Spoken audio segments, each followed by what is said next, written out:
Welcome to 7 news Telugu. PSCS bank secretary రూటేజ్ separate. Eluru జిల్లా ముదినేపల్లి మండలం పెదపాలుపర్రు గ్రామం పిఎస్సిఎస్ బ్యాంకులో నిబంధనలకు విరుద్ధంగా బ్యాంకుకు సంబంధించిన ఎరువుల గోడౌన్లో నిలువ చేసిన మినుములు అక్రమంగా తరలించే ప్రయత్నం చేసిన బ్యాంక్ ప్రెసిడెంట్ బొప్పన ప్రసాద్ మరియు బ్యాంక్ సెక్రటరీ మల్లేశ్వరి ఈ విషయాన్ని గ్రహించిన గ్రామ రైతులు డిఆర్కి కంప్లైంట్ చేశారు. అక్రమంగా తరలించిన మినుములు అడ్డుకొని మళ్లీ బ్యాంక్ గోడౌన్లోనే పెట్టాలని డిఆర్ బ్యాంక్ సెక్రటరీని ఆదేశించారు. గతంలో కూడా బ్యాంక్ ప్రెసిడెంట్ మరియు బ్యాంక్ సెక్రటరీ ఇలాంటి అనేక అక్రమాలకు పాల్పడ్డారు. దానికి తగిన చర్యలు తీసుకోవాలని గ్రామ రైతులు డిఆర్ గారి కంప్లైంట్ విజ్ఞప్తి చేశారు. మరియు ఇంతేకాదు గతంలో కొన్ని సంఘటనలపై ఈ సెక్రటరీ మాట్లాడే తీరే వేరు.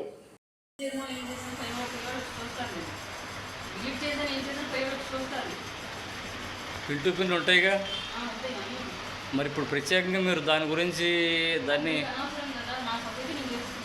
మీ సొసైటీ మీరు చేస్తున్నారండి, కాదనట్లేదు. అవును, అది మీరు డిలేట్ చేస్తున్నారనే ఉద్దేశంతో నాకు వార్తకి తెలిసింది కాబట్టి నేను విచారణ చేసుకోవటానికి వచ్చాను. రావద్దని మీరు అనకూడదు కదా. నేను రిపోర్టర్గా వచ్చా, మీరేదో నన్ను భయపెట్టి భయభ్రాంతులకు గురి చేస్తానంటే అది కరెక్టేనా? ఒక కాదు మేడం, నేను ఇదిగోండి అక్రిడేషన్ కార్డుతో సహా ఉంది నాకు. నేనేమి గ్రామస్తుడిని కాదు, నేను రిపోర్టర్గా వచ్చా. నాకు సమాచారం తెలిసింది కాబట్టి వచ్చా. విలేకరులకి రావాలని వద్దని ఏమైనా నియమ నిబంధనలు ఏమైనా ఉంటే చెప్పండి, పోయి నేర్చుకుంటాం. విలేకరులు మీరు మా దగ్గరికి రాకూడదండి, మేము మా సమస్యని మేము చూసుకుంటామంటే సరే మీ ఇష్టం. కాకపోతే మా పని మేము చేసుకోవాలిగా. ఏమ్మా మేడం గారు మాట్లాడండి. ఇప్పుడు నిన్ను వచ్చి అడగకూడదా? నోటితో చెప్పు తల్లి. ఇప్పుడు ఆవిడ డిలీట్ చేయడం నేను చూశాను కదా, చూడబట్టేగా వీడియో తీసింది. ఆవిడ భయభ్రాంతులకు గురి చేయొచ్చా? మీరు నోటితో చెప్పండి మాకు సమాధానం. ఏమ్మా కాదండి, నవ్వద్దు.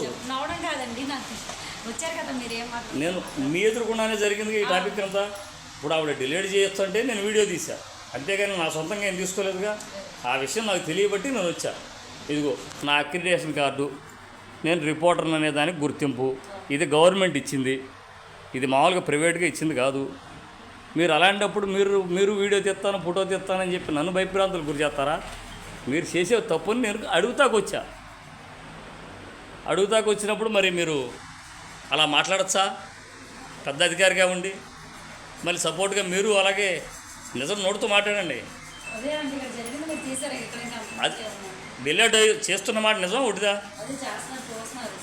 డిలీట్ చేయడానికి చూస్తున్నారు కదా, నోటితో చెప్పండి. సరే అమ్మా.